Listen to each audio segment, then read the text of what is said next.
आँख खुलते ही घर में गुर्बत देखी। अभी 5 साल की थी कि वालिद साहब का इंतकाल हो गया। रिश्तेदारों ने मुंह फेर लिया, अपने बेगाने बन गए। वालदैन की इकलौती औलाद थी, मगर होश संभालते ही मुफलिसी के एहसास ने मुझको कमला कर दिया। वक्त से पहले बूढ़ी लगने लगी। संजीदा सोचों ने बचपन छीन लिया था। वालिद साहब के इंतकाल के बाद आमदनी का कोई जरिया ना था। जमा पूंजी इनकी बीमारी पर खर्च हो गई थी। अम्मी ने मुझ नन्ही सी जान को पालना था। वो लोगों के कपड़े सीकर मेरी परवरिश करने लगी। वालिद साहब विरसे में सिर्फ एक मकान छोड़ गए थे जिसमें हम लोग रहते थे। अम्मी जान ने सख्त मेहनत की और मुझको परवान चढ़ाया। बीए तक तालीम दिलवाई और हर मुमकिन ख्वाहिश पूरी की। जब मैंने बीए पास कर लिया तो अम्मी जान से कहा कि अब आप लोगों के कपड़े ना सिया करें, मैं जॉब करूंगी, अब आप आराम करें। बेटी, मैंने तुमको तालीम इसलिए नहीं दिलवाई कि तुम नौकरी करो, मैं चाहती थी कि तुम तालीम याफ्ता हो जाओ ताकि तुम्हारे अच्छे रिश्ते आए। मेरी अब एक ही ख्वाहिश है कि तुम्हारे हाथ पीले कर दूं। मैंने तेरे जहेज के लिए कुछ रकम इकट्ठी कर रखी है। एक मसहरी, दो चार बर्तन और चंद जोड़े कपड़े तो दे ही सकती हूँ। माँ की बात सुनकर दिल ही दिल में सिमट कर रह जाती कि मेरी भोली अम्मी को ये अंदाज़ा नहीं है आजकल किस कदर महंगाई है। जो रकम उन्होंने इकट्ठी कर रखी थी, इसमें तो शादी का एक बनारसी जोड़ा भी मुश्किल से खरीदा जा सकता था। एक दिन मेरी खाला अपने बेटे एहसन का रिश्ता लाई। अम्मा ने सुनते ही साफ इनकार कर दिया, बल्कि इनको बेभाव की सुना दी कि तुम्हारे पास है क्या, किराए के मकान में रहती हो और अभी एहसन की नौकरी भी नहीं मिली, फिर तुम किस मुंह से मेरी बेटी का रिश्ता मांगने आ गई हो। खाला बेचारी मुंह बसोड़ती चली गई। इनके जाने के बाद मैंने अम्मी जान से कहा, माँ आपकी वो सगी बहन है, आपने इनको यूं धुतकारा जैसे गुर्बत कोड़ का मर्ज हो। एहसन बहुत शरीफ और अच्छा लड़का है, बस गुर्बत है।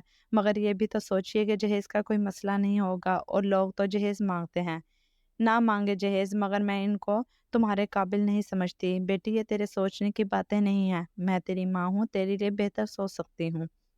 तेरी शादी किसी ऊंचे घराने में करूंगी। तू फिक्र ना कर, जा मेरे लिए चाय बना कर ला, मेरे सर में दर्द है। अम्मी ने बात टाली तो मैं इनके लिए चाय बनाने चली गई। बात यह थी कि मुझे अपने खालाजाद से लगाव था। वो भी मुझको चाहता था, हमारे घर आता जाता था और हम बातें किया करते थे। अम्मी भी अपने भांजे को चाहती थी क्योंकि वो इनके सारे बाहर के काम कर देता था, मगर रिश्ते के मामले में काफ़ी मुतासब थी। दरअसल वो चाहती थी ज़िंदगी की जो आसाइशें इनको नहीं मिली वो मुझको मिल जाएं। वालदैन अगर खुद किसी चीज़ को तरसें तो इनकी उम्र भर ये कोशिश होती है कि इनके बच्चों को इन जैसी महरूमियाँ ना सहनी पड़ें। लिहाजा अम्मी हर वक्त एक जुमला कहती थी, मैं तो अपनी कमल को ऐसे घर दूंगी जहाँ इसको किसी शय के लिए तरसना ना पड़े, ज़िंदगी की हर आसाइश मिले। एक दिन अम्मी पड़ोस में अयादत को गई हुई थी कि एहसन आ गया। मेरी अम्मी आई थी, इनको खाला जान ने इनकार कर दिया। शायद वो तुमको ऊंचे घराने में ब्याना चाहती हैं। हाँ एहसन, कुछ ऐसी ही बात है। मैंने दुख से कहा, काश मेरे पास भी दौलत के अंबार होते तो तुम किसी और के घर की रौनक ना बनती। काश मैं खाला जान के ख्वाब पूरे कर सकता। वो जज्बाती सा होने लगा। एहसन, तुम दिल छोटा ना करो, दौलत ही सब कुछ नहीं होती। मैं मुकद्दर पर यकीन रखती हूँ। अम्मी के कहने से क्या होता है, जो मेरी किस्मत में होगा वो मुझे मिल जाएगा। ये सुनकर मेरे खालाजाद की आंखें भीग गईं। वो अफसुर्दगी से कहने लगा, कमल दुआ करो कि किस्मत हम पर मेहरबान हो जाए।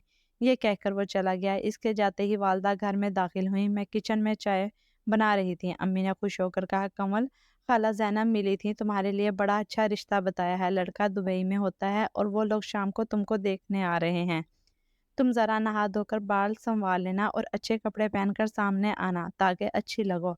अगर चांसी हूं तो फिर सजने संवरने की क्या जरूरत है, वैसे ही हर हाल में अच्छी लगूंगी। दिल में कहा, मगर माँ के सामने जुबान खोलने की जुर्रत ना हुई। अम्मी खुद घर की सफाई सुथराई में लग गईं, फिर खाने बनाने लगीं कि मेहमानों के आने से पहले हर शय तैयार हो। थोड़ी देर बाद ही मेहमान आ गए। अम्मी की बातें खिल गईं, बड़ी खुश दिली से खातर तवाज़ा की और गपशप करने लगीं। फिर मुझे इशारा किया, सामने आ जाओ। मैंने अम्मी की हिदायत के मुताबिक खुद को तैयार किया था। इनकी पसंद का गुलाबी रंग का जोड़ा पहन लिया था। यूं भी अच्छी सूरत पाई थी। खुद को आईने में देखा अच्छी लग रही थी, मगर आंखें उदास थीं। दिल की हालत आंखों में झलक रही थी। औरतों ने गहरी नज़रों से जायजा लिया। वालदा के हुक्म पर मैंने तीनों खवातीन को चाय बनाकर दी। इस दौरान इनकी निगाहें मेरे चेहरे पर मरकूज रहीं। फिर उन्होंने कहा, आपकी बेटी हमको बहुत पसंद आई है। अम्मी हर सूरत यहाँ रिश्ता करना चाहती थी, मगर जब लड़के वाले बात पक्की करने आए तो उन्होंने जहेज की लिस्ट पकड़ा दी जिसमें रंगीन टीवी, वीसीआर, फ्रिज और दीगर बहुत सी कीमती अशिया शामिल थीं। जहेज में इन चीज़ों का होना ज़रूरी है, हमने बरादरी में इज्जत भी रखनी है। बगैर जहेज खूबसूरत बहू की कोई अहमियत नहीं होती। ये सुनकर अम्मी जान सकते में आ गई। वो रूहान सी होकर बोली, आपको मालूम है कि कमल का बाप और भाई नहीं है। सर पर मामू चचा का भी हाथ नहीं है कि वो ये मुतालबात पूरे कर दें। मैं बेवा औरत इतना जहेज कैसे दे सकती हूँ? मेरी बेटी खूबसूरत और तालीम याफ्ता तो है। लड़के की माँ की तेवरी पर बल पड़ गए।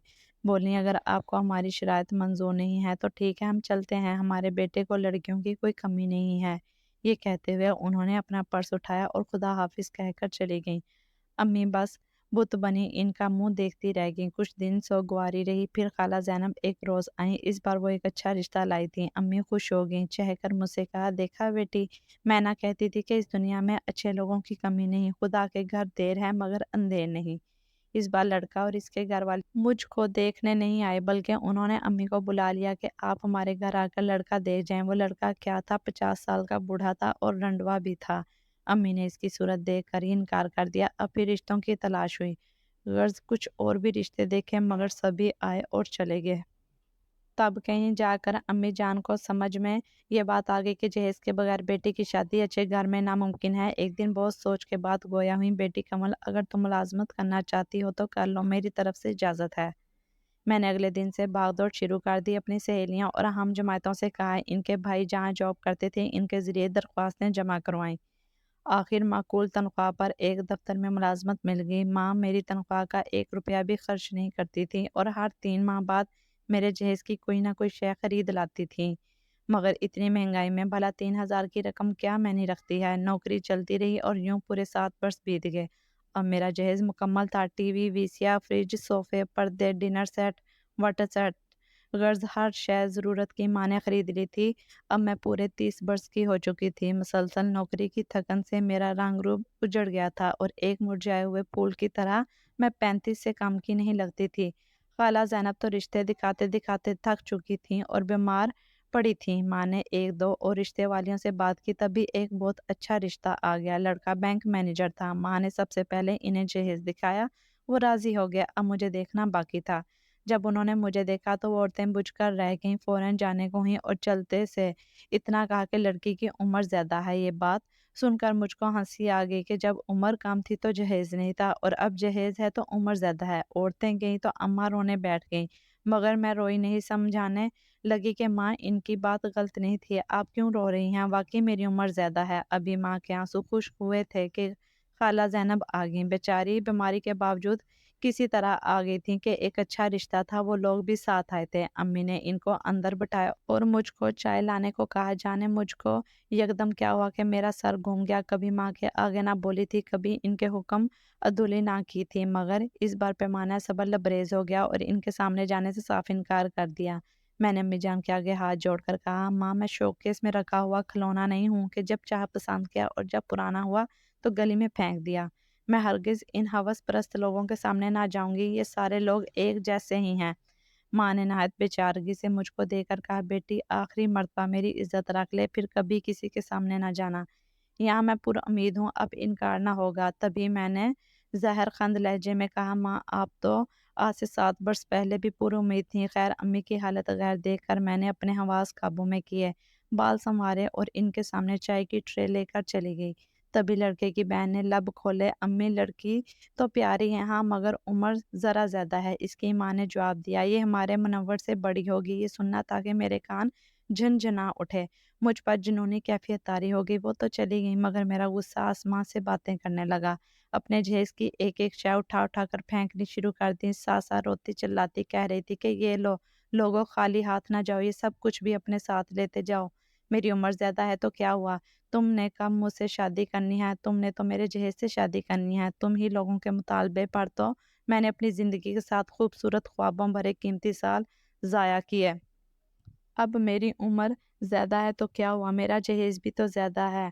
तो अब मेरे जहेज से करो शादी। मैं इस तरह बक रही थी, रो रही थी कि खुदा की कुद्रत, खाला और एहसन आ गए। मुझको जो पागलों की तरह रोते बिलखते देखा, हैरत की तस्वीर बन गए। आखिर खाला ने मामला समझकर मुझको गले से लगा लिया और बोली, एहसन दुबई चला गया था, बहुत दौलत कमा लाया है, अब हम गरीब नहीं रहे, अब तुम क्यों फूट फूट कर रो रही हो? खाला ने अम्मी को रोते देखकर कहा। एहसन ने आगे बढ़कर माँ को संभाला, बोला, खाला जान मत रोइए, मैं आ गया हूँ ना, मुझको काम बताइए, हुक्म कीजिए क्या करना है।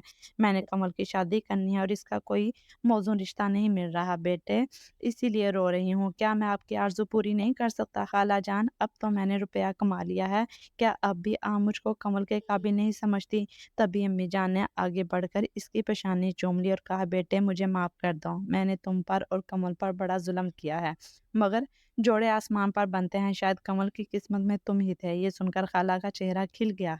बेटे से मुखातिब हुई, ऐसा मैं ना कहती थी कि जो किस्मत में लिखा हो वो ज़रूर मिलता है, और तुम्हारी किस्मत में कमल का साथ लिखा था।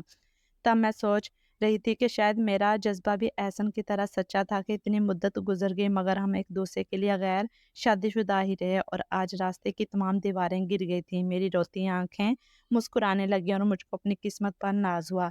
अच्छा ही हुआ किसी और ने मुझको पसंद नहीं किया, वरना मैं और एहसन कब मिल सकते थे।